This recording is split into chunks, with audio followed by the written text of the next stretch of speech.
Hey, welcome to our YouTube leadership community. I would love to know where you're watching from. Just drop it in the comment section. I'm watching from wherever. And as you're telling us that, I want to intro our talk for today and tell you if you're leading anything, this will be one of the most important talks that you ever hear, but I promise you, you're not going to want to hear it. The title of today's message is The One Mindset You Need to Succeed. Now, no matter where you are, you're going to feel like I'm stepping on your toes. And just so you know, I'm stepping on my toes too. What I want to do is preface this by telling you that some of what I'm going to say today may sound critical or judgmental, but I promise you, I am not criticizing or judging. I'm just addressing one of the biggest problems that every leader in every organization faces over time. So first, I'm going to show you the problem, then we're going to look at the solution. The problem. One of the biggest problems with the problem is that most leaders don't know it's a problem. I kind of sound like Dr. Seuss, but this is true. The big problem is people don't know this is a problem. And if they do recognize the problem, they usually don't care until it's almost too late or too difficult to solve. So what is the problem? Here is the problem, and it's a big problem. The problem is the odds are low that what you're leading will last. Let me say it again. The odds, they're very low that whatever you're leading now will last for years and years to come. Now, how's that for a downer way to start a podcast? It's not fun, but it's absolutely true. Whatever you're doing now that's working, it is less likely to work in the hands of future generations. And this is well documented in business and in families who've worked hard to create wealth. Let's talk about it today in terms of what I'm going to call generations. Gen 1, Gen 2, and Gen 3. We're going to talk about it in terms of generations. I'm not referring to Gen Z and millennials and Gen X and boomers and such.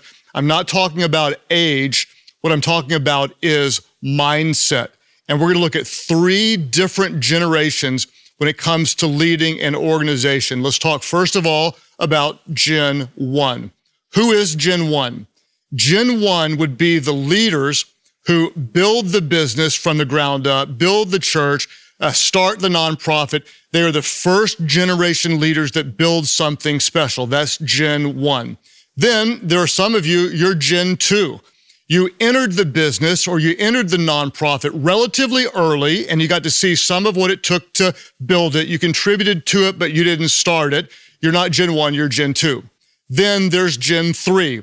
Over time, most people in most older organizations are Gen 3 or Gen 4. They entered late and they didn't have the blessings of seeing what it took to actually build the organization. Gen 1 starts it, Gen 2 comes in a little later and appreciates it. Gen 3 comes in even later and doesn't necessarily understand what it took to get there, but they come in with a lot of blessings. Now, why are we talking about this? What is the problem? Well, the bad news is that only 12% of businesses make it to the 3rd generation. I want you to think about this. Whatever you're building today, the odds are very, very low that your business will even survive to the 3rd generation of leaders. And it gets even worse in the 4th generation. Only 4% of businesses make it to the 4th generation. And that's why I'm not happy to tell you, but I'm telling you, the odds are low that what you're leading will last. The same is true with families that create wealth. Generally speaking, wealth disappears by the 3rd generation and is gone forever. Now, I'm a pastor. I don't lead a business. I lead a church. And the good news for those of you that are pastors is that churches tend to last. They're really hard to kill. Even someone that probably should be gone, they just kind of hang on forever. That's the good news. The bad news is that most don't tend to thrive for multiple generations.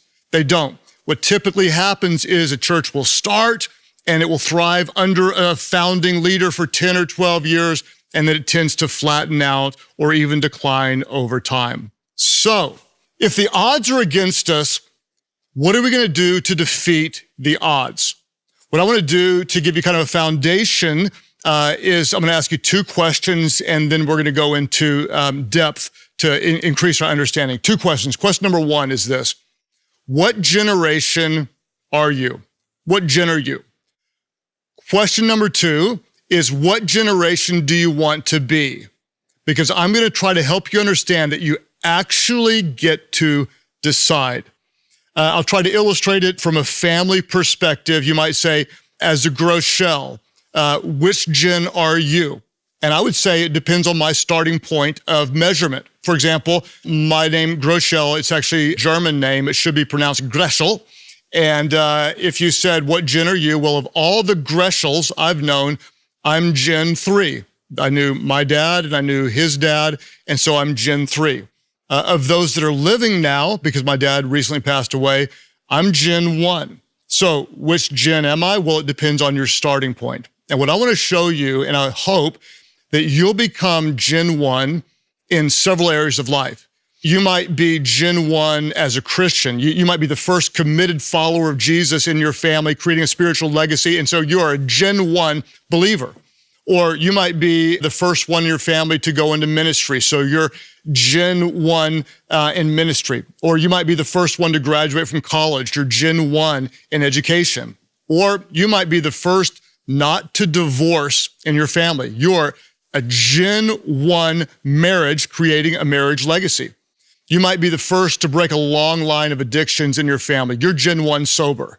You might be the first to be debt-free in your family. You're Gen 1 in wealth creation and distribution, creating a culture of generosity.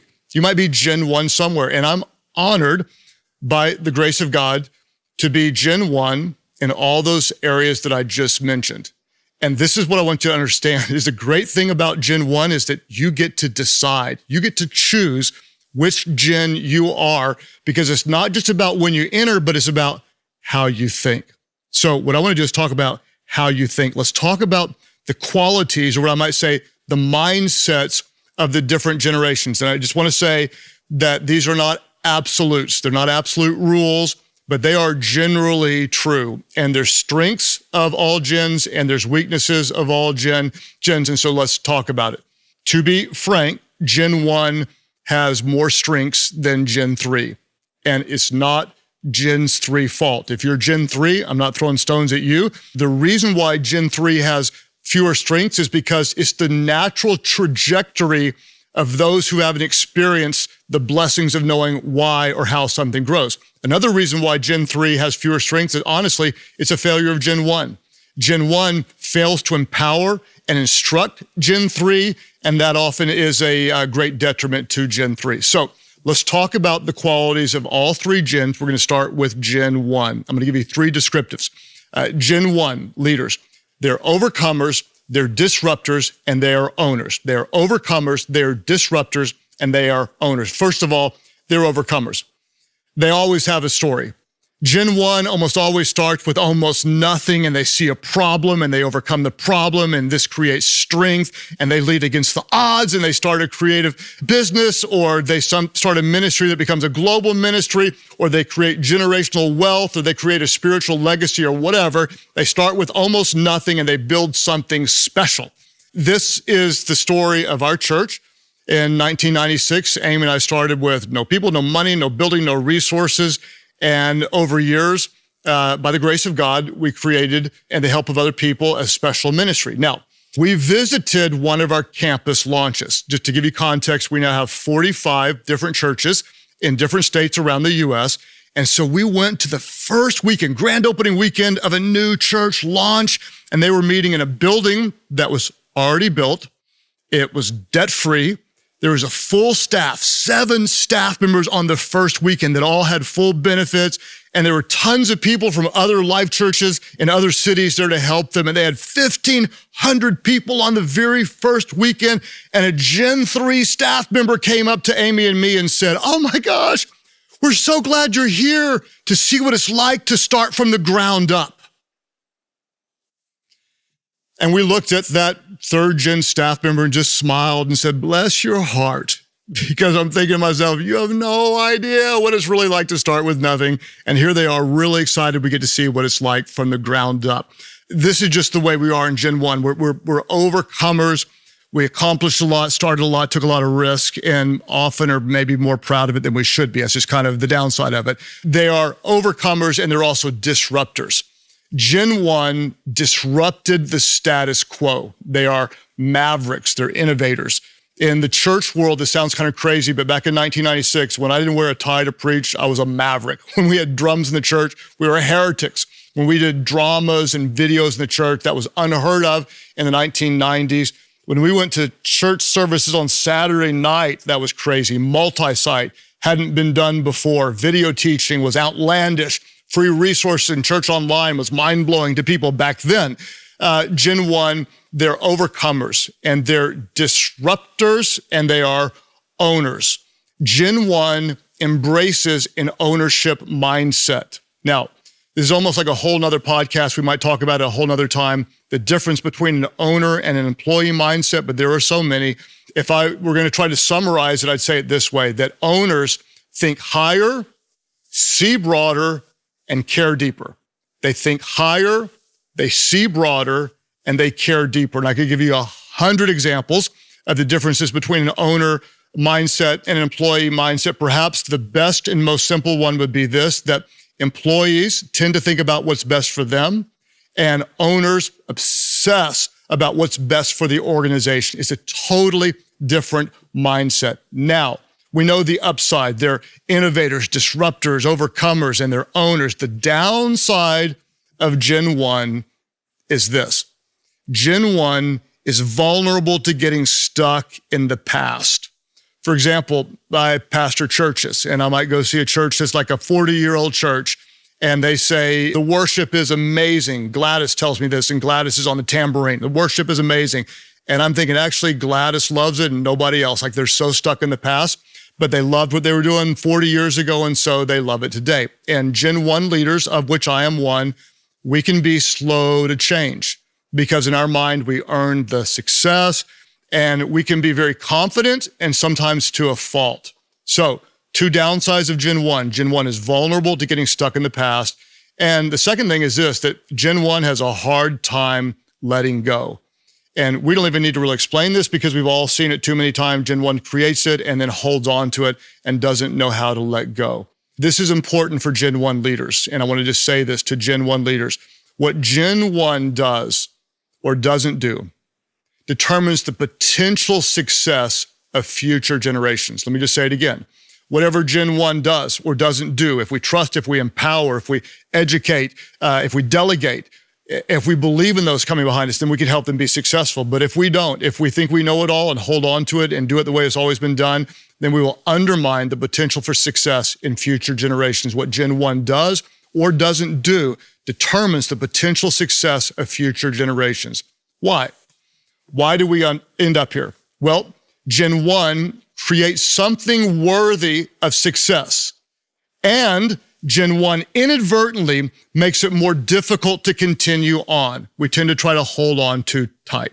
So let's summarize. Gen 1, they're overcomers, they're disruptors, and they're owners. The best quality of Gen 2 is that Gen 2, they are protectors. They're protectors. What do we know about Gen 2? Well, they didn't start the organization, but they generally entered early enough to appreciate the sacrifices and the price that Gen 1 paid. So I'd say it this way. Gen 2 appreciates and respects the sacrifices of Gen 1. They saw it firsthand, and they admire what it took to build. So because they respect it, Gen 2 feels responsible to preserve and protect what's built. Let me say it again. Because they respect it, they're going to try to protect it. Now, why do they feel responsible? Well, Gen 1, when Gen 1 created something, Gen 1 had nothing to lose, and so they took all these kind of risks. But Gen 2 actually has something to lose because there's something very, very special, and they didn't build it, so Gen 2 is generally afraid they're going to mess it up. Gen 2 is generally, they're typically more risk adverse, and this can be a problem because the fastest way to kill success is to try not to fail. And too often, Gen 2 tries not to fail. So, quick summary, Gen 1, they're overcomers, they're disruptors, they're owners. Gen 2, they are protectors. And this isn't going to sound kind, and it's really not, but it's true. Gen 3, they're squanderers. This is the norm. Gen 3 usually blows it, but I want to say very, very clearly, it doesn't have to be this way. And if Gen 1 and Gen 2 leads well, Generation 3 can exceed all that Gen 1 and Gen 2 did, and that is our goal. So the qualities of Gen 3, to no fault of their own, they started on third base. They came in when the organization was built. They always had the benefits. They always had the resources. And here's the downside. Gen 3 has always had the benefits of success without creating the success. They didn't develop the muscles, and they didn't have the failures, and they didn't learn all of the good lessons through all of the hard times. Now, there's an upside, and the upside is that Gen 3 has massive opportunities. For example, at our church right now, like if you're on staff and you're Gen 3 and you want to create something, there's almost no excuses. Like you've got resources and you've got talent, you've got people with experience, like you can do something special. The downside is the trajectory of Gen 3 drifts toward entitlement. The trajectory, just because the way it is, they think, well, this is mine and I deserve it. And the trajectory of Gen 3 tends to drift toward entitlement. And again, I just want to say, it doesn't have to be this way. And I'll give you kind of a personal example to help you see how this might play out in your organization. When it comes to vacations, I was the guy that grew up and had to walk uphill barefoot in the snow both ways, whatever. So that's one of these stories, but I'm going to tell you one of those stories.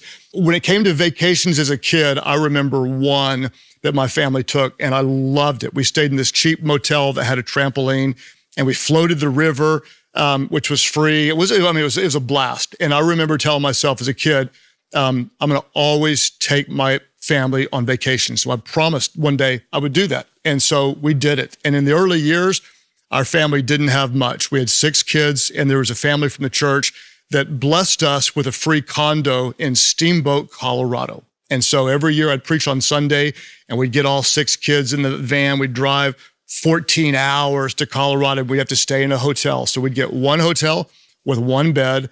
And quite honestly, we'd put one kid in a drawer, one kid would be in a bathtub, kids would be sleeping on the ground. And we had a budget of $100 a day and would stay there all week long for under $1,000. And that was our budget. Well, if you fast forward to today, things are different. And humbly, I'd say that we've been blessed. Now I have several married children. I've got 5 grandchildren, and my grandchildren, Kenna, Cole, Spencer, Jace, and Halen, this year all went to an all-inclusive resort in Cancun.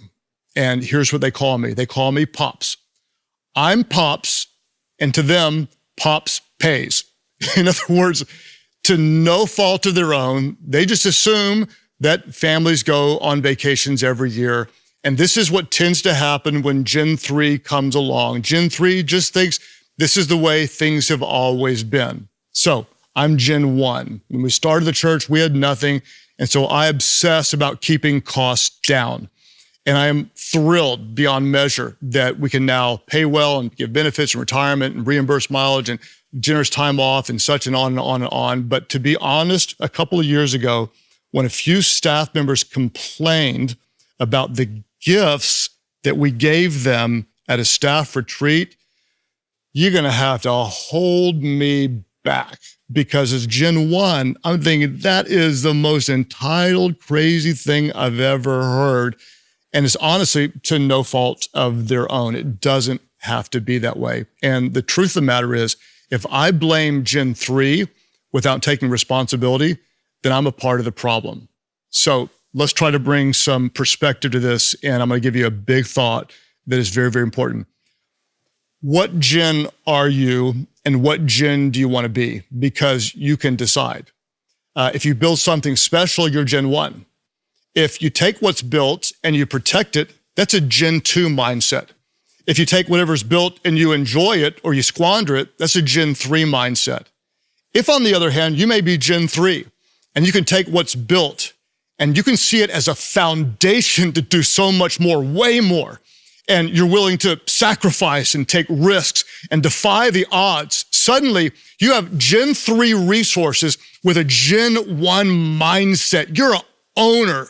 And I've taken a long journey to get to this one big thought, and I want to give you this thought. This is so, so, so important. Are you ready? You can't change when you enter, but you can change how you think.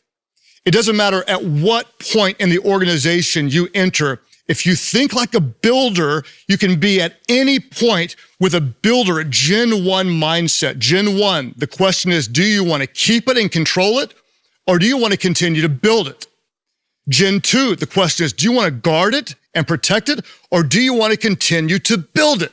Gen 3, do you want to enjoy it and squander it, or do you want to continue to build it? The one mindset you need for success is a Gen 1 builder's mindset. Problem is, the odds are still low that what you're leading will last unless you pass this mindset on to future generations. I want to say it one more time, the bad news. I want you to hear it and feel it, because what you're leading matters to you so much. And the odds are against you. The odds are low that what you're leading will last. But here's the good news.